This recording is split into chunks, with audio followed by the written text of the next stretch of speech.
হাদিসে আছে আল্লাহ তাআলা বলছে, বান্দা তুমি যদি আমার বন্দেগীর জন্য সময় দাও, আমি ওয়াদা দিলাম মালাতু সাদরাকা গিনান, আমি তোমার অন্তর ধনী বানিয়ে দেব, দিল খুশ করে দেব। হ্যাঁ, প্রয়োজনে থাইকো কুড়ে ঘরে, চাটাইয়ের মধ্যে থাইকো, তারপরও আমি আল্লাহ দিল খুশ করে দেব। এই জন্য গুনার মধ্যে তৃপ্তি নাই, আল্লাহর নাফরমানির মধ্যে তৃপ্তি নাই।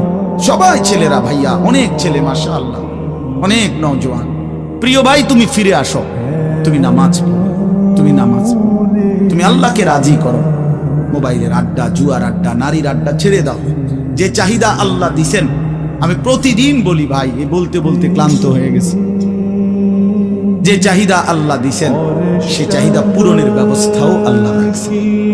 তৃষ্ণা যিনি দিছেন, পানি তিনিই দিছেন।